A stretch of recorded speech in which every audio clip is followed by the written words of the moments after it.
हम मानव की महत्वाकांक्षा असीम, क्षमता अपार और सफलता आश्चर्यजनक है। अनेक मुश्किल काम हमने अपनी लगातार कोशिशों से कर दिखाए हैं। आकाश के झिलमिलाते सितारों के साथ हमारा परिचय बढ़ा और उन्होंने हमें अपने पास आने का निमंत्रण दिया। हमने निश्चय किया सितारों के पास जाना है। हमने जो सपना देखा उसे पूरा करने के लिए हमने लगातार अथक कोशिशें की और उसमें सफल भी हुए। केवल कुछ शताब्दियों पहले हमारे पुरखे सोचा करते थे कि पृथ्वी और तारों की उम्र सिर्फ कुछ हजार साल है। दुनिया को बहुत छोटा समझा जाता था।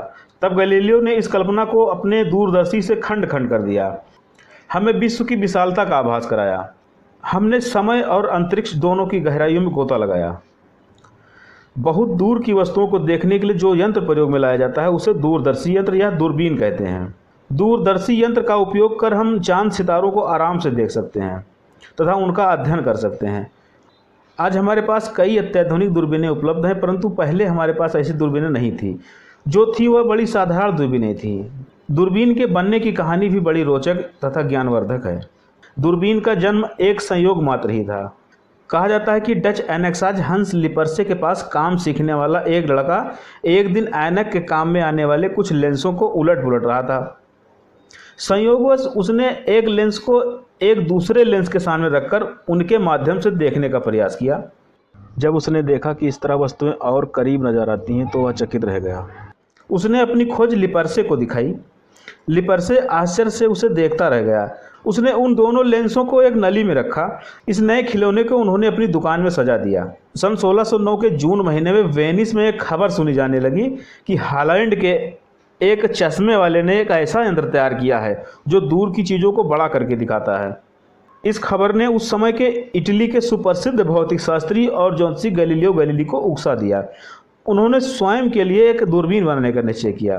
अपनी बनाई पहली दूरबीन से देखने पर गैलीलियो को पता चला कि समुद्र में बहुत ही दूरी पर चल रहे जहाज जो आंखों से नहीं देखे जा सकते थे, इस दूरबीन की सहायता से देखे जा सकते हैं। शीघ्र ही गैलीलियो ने कई और दूरबीनें बनाई जो पहले से बेहतर थी। अपनी चौथी दूरबीन बनाने के बाद उन्हें एक दिन आकाश की ओर देखने की सूझी। उन्होंने चंद्रमा की ओर अपनी दूरबीन घुमाई, पर यह क्या, चंद्रमा उन्हें चमकता हो गोला नहीं बल्कि उन्हें वहाँ पहाड़, घाटियाँ और मैदान दिखाई दिए। यह देखकर उन्हें बहुत आश्चर्य हुआ। लोगों को गैलीलियो की बात पर यकीन नहीं हुआ।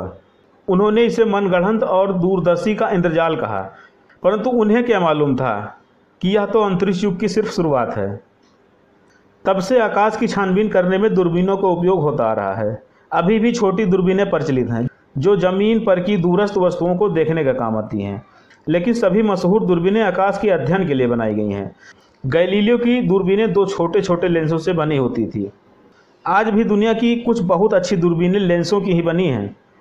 आज संसार में 3 प्रकार के दूरदर्शी का उपयोग आकाशीय पिंडों के अध्ययन के लिए किया जाता है। नंबर 1, अपवर्तक दूरदर्शी यंत्र। लेंसों से बनी दूरबीन को अपवर्तक दूरबीन कहा जाता है। इसमें धातु के पाइप के एक सिरे पर 2 लेंस लगे होते हैं। इसमें एक बड़े आकार का उत्तल लेंस लगा होता है जिसे अपदृश्यक लेंस कहते हैं।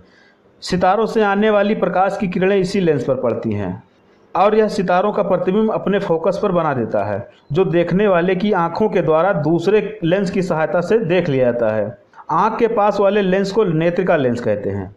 यहाँ हमें अवतल लेंस व उत्तल लेंस के बारे में अच्छी तरह समझ लेना चाहिए कि अवतल लेंस उसे कहते हैं जो अंदर की ओर गोलाकार होता है और उत्तल लेंस वह होता है जो ऊपर की ओर उभरा हुआ गोलाकार होता है। गैलीलियन दूरबीन में एक उत्तल लेंस का और एक अवतल नेत्रिका का प्रयोग किया जाता है। तारों के चमकीले रंगों से भरे प्रकाश के विचलन को ठीक करने के लिए आधुनिक अपवर्तक दूरदर्शी यंत्रों में प्रायः लेंसों की पेचीदी व्यवस्था होती है। दुनिया की सबसे बड़ी अपवर्तक दूरबीन अमेरिका में विलियम्स में स्थित यर्केज वेधशाला में लगी है। इस दूरबीन में सबसे बड़ा लेंस 40 इंच चौड़ा है। नंबर 2, परावर्तक दूरदर्शी यंत्र। गैलीलियो के कुछ ही दिनों बाद अंग्रेज वैज्ञानिक न्यूटन ने एक दूसरे प्रकार की दूरबीन का आविष्कार किया।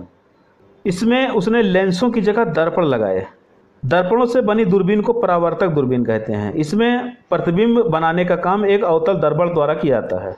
दुनिया की सबसे बड़ी परावर्तित दूरबीन अमेरिका के कैलिफोर्निया राज्य में पैलोमर पर्वत पर स्थित वेधशाला में लगी हुई हेल नामक दूरबीन है। इस दूरबीन का बड़ा दर्पण 17 फुट चौड़ा है। यह दर्पण शीशे का है जिस पर एल्युमिनियम की परत चढ़ी है। इसका वजन लगभग 15 टन है। पूरी दूरबीन का वजन 500 टन से भी अधिक है। यह 6 मंजिली जितनी लंबी और 20 वर्षों में $80 लाख की लागत से तैयार हुई थी। इस विशालकाय दूरबीन को बनाने तथा प्रयोग में लाने के लिए खगोलविदों को काफ़ी समस्याओं का सामना करना पड़ा था। चलिए जानते हैं कि किस प्रकार हमारे खगोलविदों ने इन समस्याओं को सुलझाया तथा इस विशालकाय दूरबीन को एक साकार रूप दिया। इसमें लगा 200 इंच चौड़ा दर्पण बनाना सबसे मुश्किल काम था। पहले योजना थी कि दर्पण शुद्ध क्वार्टज का बनाया जाए, परंतु धन अधिक व्यय होने से यह विचार त्याग दिया गया। इसके बजाय पायरेक्स शीशे का दर्पण बनाया गया। पिघले हुए शीशे को सांचे में डालने के बाद वर्ष भर तक ठंडा होने के लिए छोड़ना पड़ा। फिर दर्पण को न्यूयॉर्क से जहां वह बना था कैलिफोर्निया ले जाने की समस्या उठ खड़ी हुई। इसके लिए खास तौर पर रेल का एक मालवाहक डिब्बा बनाया गया।